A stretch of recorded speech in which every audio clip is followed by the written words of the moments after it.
Kriteria keberhasilan belajar siswa ditentukan dengan menggunakan kriteria ketuntasan minimal atau KKM singkatannya, atau kriteria belajar minimal KBM. KKM adalah rata-rata setiap unsur dari kriteria yang ditentukan. Untuk menentukan KKM diperlukan faktor-faktor A. Kompleksitas indikator, daya dukung dan kemampuan guru. B. Kemampuan guru, sarana atau prasarana, dan inteks siswa. C. Daya dukung, tingkat kesulitan, dan kemampuan guru.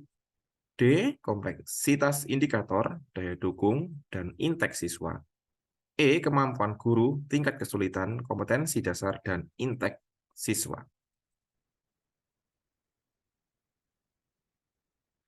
Jawaban yang paling tepat adalah D. Kompleksitas indikator, daya dukung, dan inteks siswa. Untuk menentukan KKM, kriteria ketuntasan minimal, ada beberapa faktor yang harus diperhatikan atau dipertimbangkan. Ini satu ya, harusnya ini satu kompleksitas indikator KKM. Harus mencerminkan kompleksitas kompetensi atau indikator yang akan dinilai. Indikator yang lebih kompleks atau memerlukan pemahaman yang lebih mendalam mungkin akan memiliki KKM yang lebih tinggi. 3. Daya dukung. Lingkungan pembelajaran, sarana, prasarana, dan sumber daya yang tersedia akan mempengaruhi sejauh mana siswa dapat mencapai KKM yang ditentukan. 4. Inteks siswa. Karakteristik siswa seperti latar belakang pendidikan sebelumnya dan kemampuan awal juga akan berpengaruh terhadap penetapan KKM. Dalam konteks ini, pilihan D mencakup faktor-faktor yang relevan untuk menentukan KKM. Jadi jawaban nomor 1 adalah D.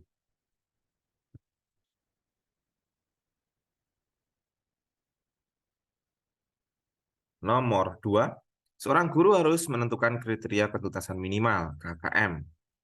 Berikut merupakan fungsi KKM. Kecuali A. Sebagai acuan peserta didik dalam menyiapkan diri mengikuti penilaian mata pelajaran. B. Merupakan target satuan pendidikan dalam mencapai kompetensi tiap mata pelajaran. C. Dapat digunakan sebagai bagian dari komponen dalam melakukan evaluasi program pembelajaran yang dilaksanakan di sekolah. D. Untuk bahan laporan dan kelengkapan administrasi sekolah. E. Sebagai kegiatan pengambilan keputusan yang dapat dilakukan melalui metode kualitatif dan kuantitatif. Jawaban yang tepat adalah E. Sebagai kegiatan pengambilan keputusan yang dapat dilakukan melalui metode kualitatif dan kuantitatif. KKM atau KBM biasanya digunakan sebagai panduan dalam menentukan tingkat pencapaian peserta didik terhadap kompetensi yang diharapkan. Fungsi-fungsi yang dijelaskan dalam pilihan A, B, C, dan D adalah benar terkait dengan KKM. Tetapi fungsi yang berhubungan dengan kegiatan pengambilan keputusan melalui metode kualitatif dan kuantitatif tidak secara umum dihubungkan dengan KKM. Kriteria ketuntasan minimal KKM digunakan sebagai acuan untuk penilaian pencapaian siswa dalam materi pembelajaran. Jadi nomor 2 jawabannya adalah E, yang salah atau yang kecuali.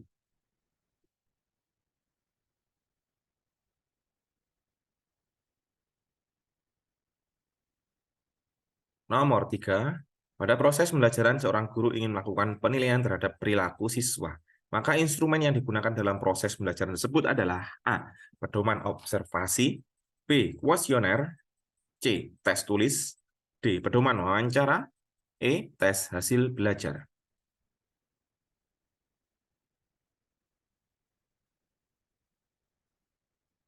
Instrumen yang digunakan dalam proses penilaian terhadap perilaku siswa dalam pembelajaran adalah A. Pedoman observasi. Pedoman observasi adalah alat yang digunakan guru untuk mencatat perilaku dan interaksi siswa selama proses pembelajaran.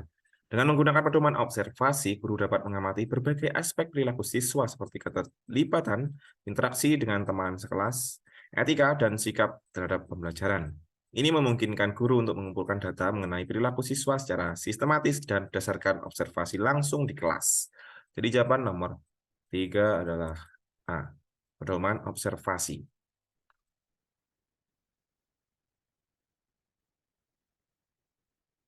Nomor 4, setiap kali diakhiri pembelajaran, seorang guru akan melakukan proses penilaian.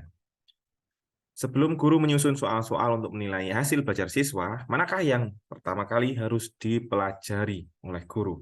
A. Buku sumber yang digunakan. B. Kurikulum dan silabus. C. Karakteristik siswa. D. Indikator pencapaian kompetensi. E. Kemampuan awal siswa.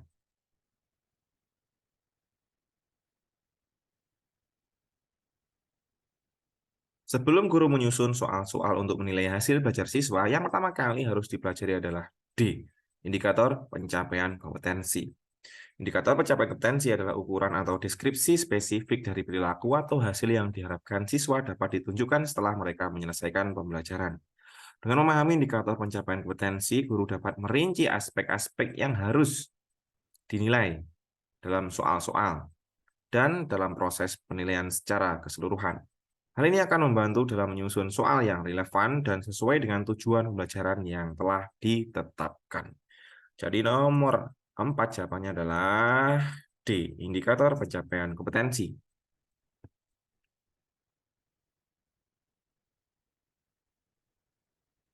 Nomor 5, upaya merancang pengayaan bagi peserta didik yang mencapai ketuntasan belajar optimal tampak dalam kegiatan guru sebagai berikut. A. Memberikan tambahan materi berupa sumber ajar dari pengarang yang berbeda. B. Memberikan tes tambahan dengan tingkat kesukaran lebih tinggi. C. Memberikan tambahan sumber bacaan yang lebih mendalam dalam tingkat variasi yang tinggi. Berikut instrumen tesnya yang sesuai. D. Diberi soal serupa untuk memastikan tingkat keberhasilan belajar. E. Diberikan materi bahan ajar yang lebih tinggi tingkatannya dan mengerjakan soal-soal yang memiliki kesulitan tinggi.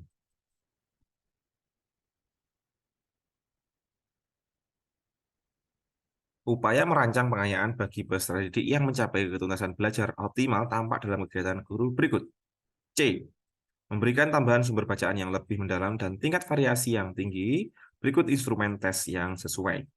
Memberikan bahan bacaan yang lebih mendalam dan beragam serta disertai dengan instrumen tes yang sesuai adalah cara efektif untuk merancang pengayaan bagi siswa yang sudah mencapai ketuntasan belajar optimal. Pengayaan seperti ini memungkinkan siswa untuk mengembangkan pemahaman yang lebih dalam dan menerapkan pengetahuan mereka dalam konteks yang lebih kompleks. Selain itu, instrumen tes yang sesuai dengan akan membantu guru dalam menilai pemahaman dan penerapan siswa terhadap materi pengayaan. Jadi jawaban nomor 5 adalah C. Memberikan tambahan sumber bacaan yang lebih mendalam dan tingkat variasi yang lebih tinggi, serta instrumen tes yang sesuai.